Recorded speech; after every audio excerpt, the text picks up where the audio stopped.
Papa n'a pas baissé la voix quand il l'a dit. Il a poussé l'enveloppe à travers la table comme un trophée et m'a lancé « Nous avons donné ta cagnotte de mariage à ta sœur. Elle mérite un vrai mariage. » La pièce s'est figée. Ma mère a hoché la tête. Ma sœur, Camille, a souri. Je n'ai pas pleuré. J'ai juste regardé mon fiancé, Léo. Et quand il s'est levé de sa chaise, a sorti son téléphone et a dit « Dois-je leur dire ce que je fais dans la vie ?» Ce sourire a disparu si vite qu'on aurait dit que quelqu'un avait coupé le courant. Mais la vérité n'a pas commencé à cette table. J'ai grandi dans une maison où l'amour était toujours sous les projecteurs, mais, étrangement, la lumière ne se posait jamais longtemps sur moi. Mes parents croyaient à la réussite comme certaines familles croient en la religion, mesurée, exposée, vénérée. Les murs de la salle à manger en étaient la preuve. Chaque cadre contenait une étape importante de la vie de Camille. Ses concours d'éloquence, ses trophées sportifs, son admission dans une grande école de commerce, sa première promotion. Mes souvenirs vivaient dans l'ombre entre ces cadres, silencieux et non célébrés. J'ai appris très tôt à évoluer dans cette maison sans rien attendre. Je gardais la tête basse, je me suis construit une petite carrière de graphiste freelance, et je faisais semblant de ne pas remarquer à quel point les conversations revenaient toujours vers la fille qui faisait leur fierté. Ce n'était pas de la jalousie. C'était la douleur d'être à moitié visible dans l'endroit qui m'avait vu grandir. La seule personne qui me voyait vraiment était la femme qui vivait juste en face de ma chambre d'enfant, ma grand-mère, Mamie Solange. Elle me glissait des madeleines chaudes dans les mains et disait que la douceur servait à équilibrer les choses, parce que le monde n'était pas toujours juste. Elle apportait de la tendresse à une vie qui ressemblait souvent à du papier de verre. Léo l'a rencontré avant de rencontrer qui que ce soit d'autre dans ma famille. Il est arrivé avec un pull simple et un jean usé, une bonté dans le regard que ma grand-mère a reconnu instantanément. Ils ont discuté pendant 1 heure ce premier jour. Quand il est parti, elle m'a serré le bras et a chuchoté « Il est plus solide qu'il n'en a l'air ». Elle avait raison. Il n'a jamais essayé d'impressionner. Il s'est juste présenté avec une force tranquille dont je ne savais pas que j'avais besoin. Mes parents n'ont rien vu de tout cela. Pour eux, sa simplicité signifiait une insuffisance. Il posait des questions vagues sur son travail, mais seulement comme quelqu'un qui coche une case qu'il a déjà décidé être vide. Comme ils n'entraient pas dans les détails, ils ont écrit leur propre histoire, ils manquaient d'ambition, ils n'étaient pas du niveau de Camille. Ils n'ont jamais demandé à quel niveau je voulais être. À l'approche de la saison des mariages, la tension est montée d'un cran. Camille pouvait à peine contenir son excitation en énumérant les lieux de réception, les menus gastronomiques, les acomptes déjà versés. Mes parents hochaient la tête avec cette approbation chaleureuse que j'avais poursuivie pendant des années. J'observais depuis le bord de la conversation, prétendant que le nœud dans mon estomac n'était que du stress. Mamie Solange l'a remarqué. Elle remarquait toujours tout. Un après-midi, alors qu'elle taillait ses rosiers dans son petit jardin, elle a dit, parfois, les pièces les plus bruyantes sont celles qui contiennent le moins de vérité. Je n'ai pas compris sur le moment, mais je comprendrai bientôt. Tout, le favoritisme, le déséquilibre, les fissures dans notre famille, tout menait à ce dîner du dimanche. Le soir où Léo s'est levé et où la vérité a enfin éclaté au grand jour. Les semaines suivant ce dîner se sont resserrées autour de moi comme un étau lent et délibéré. Chaque conversation dans ma famille revenait au mariage de Camille, ses visites de château, ses essayages de robes de créateur, les sommes qu'elle engageait avec confiance. Ma mère répétait l'expression d'un vrai mariage si souvent que cela commençait à ressembler à un jugement gravé dans la pierre. J'essayais de laisser glisser, mais chaque mention ressemblait à une petite main me poussant hors de ma propre vie. Mon père n'aidait pas. Il jetait un coup d'œil à Léo avec le sourire poli que les gens utilisent quand ils sont sûrs d'être généreux. La stabilité est importante, a-t-il dit une fois, en tournant sa cuillère dans son café comme si ce rythme le rassurait. Vous deux devriez réfléchir attentivement avant de prendre des engagements que vous ne pouvez pas tenir. C'était présenté comme un conseil, mais le message était clair. Il ne croyait pas que nous pouvions nous débrouiller seuls. Il ne croyait pas que je pouvais construire quelque chose de durable avec un homme qui n'affichait pas ses réussites. Camille absorbait tout cela avec une joie brillante et inconsciente. Elle s'asseyait sur le canapé pour décrire les compositions florales, son excitation débordant tandis que mes parents se penchaient, suspendus à ses lèvres. Je restais silencieuse, les mains jointes sur mes genoux, me demandant comment une famille pouvait faire de la place pour une fille si facilement et laisser l'autre pressée contre les murs. Le point de rupture a eu lieu à l'aéroport. Ma grand-mère avait été invitée ou du moins, nous le croyions à se joindre à eux pour un court voyage de célébration sur la Côte d'Azur. Elle s'était habillée avec soin ce matin-là, lissant son chemisier avec un espoir qui me serrait la gorge. Mais au comptoir d'enregistrement, l'agent a froncé les sourcils, tapé quelques instants sur son clavier et a dit « Il n'y a aucune réservation à ce nom ». Mes parents ont échangé des regards rapides, le genre qui ne dure qu'une seconde mais qui dit tout. Camille fixait son téléphone. La main de ma grand-mère tremblait légèrement alors qu'elle ajustait la bandoulière de son sac. Peut-être qu'il y a une erreur, a-t-elle chuchoté. Mais il n'y en avait pas. Il n'y avait jamais eu de siège pour elle. Elle ne faisait pas partie de leur plan. L'humiliation s'installe différemment lorsqu'elle s'abat sur quelqu'un que vous aimez, c'est plus lourd, plus personnel. Je l'ai senti me frapper comme un poids physique. Mes parents ont balbutié des excuses, parlé de confusion, de malentendus, d'oublis administratifs, mais rien de tout cela n'atteignait son regard. Elle a simplement hoché la tête, remercié l'agent et s'est écartée avec une dignité plus tranchante que toutes les excuses qu'il pouvait offrir. Je me suis tenu près d'elle, silencieuse. Je n'ai pas pleuré non plus à ce moment-là. J'ai juste regardé mon fiancé. Le bruit de l'aéroport s'est estompé en un bourdonnement lointain derrière nous. Quelque chose dans son expression a changé. Une colère sourde, une détermination inébranlable. Et c'est à ce moment-là que j'ai su que ce n'était pas une erreur. C'était un plan. Ma grand-mère n'a pas dit un mot sur le trajet du retour. Elle s'assit bien droite, les mains jointes sur ses genoux, regardant par la fenêtre la ville défiler floue. Toutes les quelques minutes, elle hochait légèrement la tête, comme si elle était d'accord avec une pensée qu'elle seule pouvait entendre. Quand nous nous sommes garés dans son allée, elle nous a remerciés avec un doux sourire qui a brisé quelque chose en moi. Elle bougeait lentement, avec précaution, comme si sa déception pesait plus lourd que ses os ne pouvaient le supporter. L'intérieur de la maison sentait la lavande et les vieux livres. Elle est allée directement vers la porte-fenêtre du jardin, l'a ouverte et est sortie sur la petite terrasse. J'ai observé depuis le seuil alors qu'elle s'agenouillait parmi ses roses, touchant chaque tige comme pour s'excuser de les avoir laissées, ne serait-ce que pour une matinée. Le silence autour d'elle semblait fragile, comme une pièce où quelqu'un vient d'apprendre une mauvaise nouvelle mais ne l'a pas encore dite à haute voix. Quand elle a finalement parlé, sa voix était ferme. Ils ne m'ont pas oublié, Manon. Ils ont décidé que je n'étais pas nécessaire. Elle a retiré une feuille fanée d'une tige, les gestes doux. Les gens se révèlent dans les petits choix. C'était un choix. Je me suis assise à côté d'elle, les genoux dans la terre. Je n'ai pas essayé de défendre qui que ce soit. Il n'y avait plus rien à défendre. Plus tard dans la soirée, pendant qu'elle préparait du thé, j'ai ouvert mon ordinateur portable. Une pensée familière m'a poussé en avant. Quelqu'un devait la protéger, même si ce quelqu'un n'avait jamais été moi auparavant. J'ai cherché tout ce que je pouvais trouver sur la maltraitance financière des personnes âgées et l'abus de faiblesse. Plus je lisais les définitions, les signaux d'alerte, les exemples, plus une clarté douloureuse s'installait. Ce n'était pas juste le billet oublié. C'était la façon dont mes parents parlaient de ces économies, la façon dont Camille plaisantait sur la réallocation des ressources. La façon dont les décisions étaient prises autour d'elle au lieu d'avec elle. Toutes les pièces se mettaient doucement en place. Quand Léo est entré, il s'est arrêté derrière moi, lisant par-dessus mon épaule. « Tu penses qu'ils ont franchi la ligne ?» a-t-il demandé doucement. « Je pense qu'ils l'ont effacée il y a longtemps. » Ma voix m'a surprise. Elle ne tremblait pas. Elle n'était pas incertaine.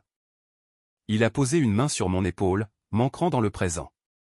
Alors on n'attend pas qu'il recommence. Le lendemain, nous avons rencontré une avocate spécialisée dans la protection des majeurs vulnérables.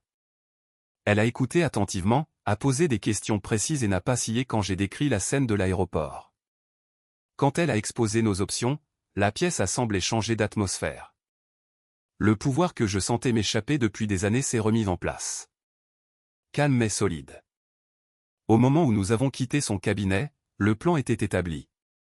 Et quand ma famille reviendrait de son voyage parfait, elle ne trouverait pas un accueil chaleureux. Elle ferait face aux conséquences.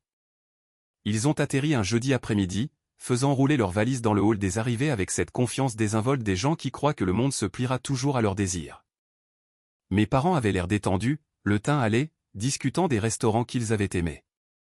Camille marchait légèrement devant, faisant défiler des photos sur son téléphone, planifiant probablement déjà lesquelles publier sur Instagram. Il ne s'attendait à voir personne, mais Léo et moi étions là, au bout de la barrière, et à côté de nous se tenait l'avocate, calme, posée, tenant un dossier assez épais pour faire vaciller le sourire de mon père avant même qu'il ne nous atteigne. Ma mère a ralenti la première. « Manon, qu'est-ce que tu fais là ?» Ma grand-mère s'est avancée de derrière nous. Elle avait insisté pour venir, non pas par colère, mais parce qu'elle voulait être présente, voulait que sa voix compte pour une fois. Elle portait un gilet bleu marine et tenait son sac à main soigneusement devant elle, comme si elle se préparait à un impact. Les yeux de Camille allaient de moi à l'avocate. « C'est quoi ça ?» L'avocate a parlé d'un ton professionnel et égal. « Je suis ici au nom de votre mère. Nous devons discuter de l'utilisation non autorisée de ses avoirs et de l'incident à l'aéroport. » Le visage de mon père s'est vidé de son sang. « Quel incident à l'aéroport ?» Ma grand-mère a répondu doucement. « Celui où vous m'avez laissé sans billet. » Le silence est tombé comme une enclume. Les voyageurs nous bousculaient, les roues roulaient, les conversations montaient et descendaient. Mais à l'intérieur de notre petit cercle, l'air semblait épais, immobile. Camille a ricané. « C'était une erreur, maman. On a expliqué ça. » « Non, » a dit ma grand-mère, sa voix plus claire que je ne l'avais entendue depuis des années. « Vous n'avez rien expliqué. Vous avez évité. Vous avez minimisé. Vous m'avez dit que je devais être confuse. Comme si la confusion était mon état par défaut. » Elle a regardé directement sa petite fille aînée. Je n'étais pas confuse. La mâchoire de mon père s'est crispée. « Nous n'avons pas besoin d'un avocat pour ça. » L'avocate lui a tendu l'enveloppe. « Si, maintenant, vous en avez besoin. » Il l'a ouverte, parcourant le contenu, documentation des retraits bancaires soulignant les incohérences, un rapport sur l'incident de l'aéroport, et une mise en demeure formelle pour une audience de médiation. À chaque page, les rides sur son front se creusaient. Le sac de Camille a glissé de son épaule. Il a touché le sol avec un bruit sourd, ignoré de tous. « Qu'est-ce que c'est censé vouloir dire ?» a-t-elle exigé. « Cela veut dire, » ai-je dit en m'avançant, « qu'elle ne sera plus jamais mise à l'écart. Ni par vous, ni jamais. » Mon père m'a regardé, les yeux perçants. « Alors c'est ton œuvre ?» « Non, » ai-je répondu. « C'est le résultat de la vôtre. » Il s'est hérissé. « Nous avons soutenu cette famille pendant des décennies. Ne t'avise pas d'eux. »« Soutenu Camille » ai-je corrigé. Favoriser Camille, célébrer Camille, protéger Camille. Et quand il s'agissait de mamie, vous avez décidé qu'elle était optionnelle, jetable. Ce n'est pas juste, a chuchoté ma mère. C'est juste, a dit ma grand-mère doucement. Plus juste que la façon dont vous m'avez traité. Camille a finalement retrouvé sa voix, cassante et fragile. Pourquoi on agit comme des criminels? On t'a aidé avec tes factures. On gère tes comptes depuis des années. On te rendait service. Les yeux de ma grand-mère brillaient, pas de larmes, mais de quelque chose comme de la résolution. Vous gériez mes comptes parce que je vous faisais confiance. Vous avez utilisé cette confiance pour financer vos propres projets. Mon père a craqué. On n'a jamais rien pris qu'elle n'approuvait pas. L'avocate est intervenue, stable et imperturbable. L'intention sera examinée lors de la médiation. C'est le schéma qui compte. Contrôle sur les finances. Prise de décision sans consentement. Exclusion des voyages. Ce sont tous des indicateurs d'abus financiers. Le calme de Camille s'est fissuré. C'est ridicule. Dis-leur, papa. Mais papa fixait juste les papiers, sa bravade s'effondrant. Pas encore par culpabilité, mais par peur des conséquences qu'il n'avait jamais imaginé pouvoir l'atteindre. Ma mère a regardé Léo, cherchant un endroit d'où atterrir. Tu la laisses déchirer la famille. Léo n'a pas scié. Je la soutiens pendant qu'elle protège quelqu'un qui méritait d'être protégé bien avant aujourd'hui. Camille a aboyé un rire. C'est ça que c'est? Tu joues au héros? Tu nous as à peine dit ce que tu faisais comme travail. Léo a expiré lentement, contrôlé. Tu as raison, a-t-il dit. Je ne l'ai pas fait. Camille a levé les yeux au ciel. Bien sûr que j'ai raison. Tu le cachais. Non, a-t-il corrigé. J'ai été sélectif avec les gens en qui j'ai confiance. Il a mis la main dans sa veste et a sorti son téléphone. Il n'a pas élevé la voix. Il n'a pas essayé d'impressionner qui que ce soit. Il a simplement ouvert une page et l'a tendue pour qu'il la voie. C'est ce que je fais dans la vie. Camille s'est penchée et son visage s'est décomposé. L'assurance a glissé de ses traits comme de la peinture rincée par l'eau. Toi. A-t-elle bégayé. Tu diriges ça? Il a hoché la tête une fois. Mon père a cligné des yeux rapidement. Mais tu as dit que tu étais dans la tech. Je le suis, a dit Léo. Juste pas de la manière que vous supposiez. Ma mère a mis une main sur sa poitrine. Mais pourquoi tu n'as rien dit plus tôt? Parce que le succès n'excuse pas le manque de respect, a-t-il dit, et le respect ne nécessite pas le succès. Ma grand-mère a souri faiblement à cela. Mon père a essayé de se reprendre, essayant de draper sa dignité autour de lui comme un manteau déchiré. Impliquer des avocats quand même. C'est extrême. Ce que vous avez fait était extrême, ai-je dit. La laisser à l'aéroport était extrême. Utiliser ses économies sans sa pleine compréhension était extrême. Camille a croisé les bras. Bien. Tu veux nous humilier? Félicitations. Ce n'est pas de l'humiliation, ai-je dit doucement. C'est de la responsabilité. L'avocate s'est approchée. Vous devrez confirmer une date pour la médiation. C'est obligatoire. La voix de ma mère a tremblé. Qu'est-ce qui se passe si on ne le fait pas? Alors le tribunal procédera sans votre avis, a répondu l'avocate. Une pause, un changement. Camille a chuchoté, papa, fais quelque chose. Mais il ne pouvait pas. Pour la première fois de ma vie, mon père n'avait aucun levier, aucun angle d'attaque, aucun discours préparé. Il a regardé ma grand-mère, non pas avec affection, mais avec la réalisation naissante que le pouvoir qu'il détenait sur elle avait disparu. Ma grand-mère a soulevé son sac, le remettant sur son épaule. Je rentre chez moi maintenant, a-t-elle dit. Manon va m'emmener. Elle s'est tournée, et pendant un instant, je l'ai vue, non pas comme fragile, mais comme formidable, quelqu'un qui s'était enfin souvenu de sa propre valeur. Alors que nous nous éloignions, la voix de Camille s'est élevée derrière nous, craquant sous le poids des conséquences qu'elle n'avait jamais prévu d'affronter. Ça va tout gâcher. Léo a jeté un coup d'œil en arrière, juste une fois. Non, a-t-il dit. Ça va tout révéler. Et c'est ce qui s'est passé. La médiation a eu lieu 6 semaines plus tard dans un bureau calme du centre-ville. Pas de robe de juge, pas de marteau dramatique, juste une longue table, un médiateur neutre et le poids des choix enfin exposés à la lumière. Ma grand-mère était assise à côté de moi, ses mains posées bien à plat, sa voix stable alors qu'elle confirmait chaque détail, les retraits qu'elle ne comprenait pas totalement, le voyage qu'on lui avait promis, l'humiliation de l'aéroport qu'elle sentait encore dans ses os. Mon père a essayé de justifier. Ma mère a essayé d'adoucir. Camille a essayé de nier. Mais les faits ne pliaient pas et le médiateur n'a pas scié. À la fin de la session, les fonds de ma grand-mère ont été restaurés. Chaque euro comptabilisé a été retourné via des paiements structurés supervisés par la justice. Elle a aussi mis à jour son testament, tranquillement et sans cérémonie, retirant ce qu'il avait traité comme une obligation au lieu d'une famille. Elle ne l'a pas fait par vengeance. Elle l'a fait pour protéger sa paix. Par la suite, elle a déménagé dans une petite maison près d'une pépinière. Elle a planté des fleurs à nouveau, des roses, des hortensias, des herbes aromatiques qu'elle gardait près de la fenêtre. Elle semblait plus légère debout dans la lumière du soleil, comme si ses épaules s'étaient enfin détendues après des années à se faire toute petite pour garder la famille calme. Quant à moi, quelque chose a changé. Je me suis inscrite à un programme d'action sociale, apprenant comment soutenir les personnes âgées qui ne savaient pas toujours comment se défendre. Cela ressemblait à une vocation, comme le début de quelque chose que j'aurais dû faire il y a longtemps. Et même maintenant, quand je passe devant le jardin de ma grand-mère et que je la vois tailler un rosier, je me souviens de la même question que je vais vous poser. Avez-vous déjà dû protéger quelqu'un de sa propre famille? Au final, j'ai appris que le véritable amour n'exige pas le silence, et que la famille ne se définit pas par ceux qui partagent votre nom de famille, mais par ceux qui sont présents quand ça compte. Ma grand-mère a retrouvé sa voix.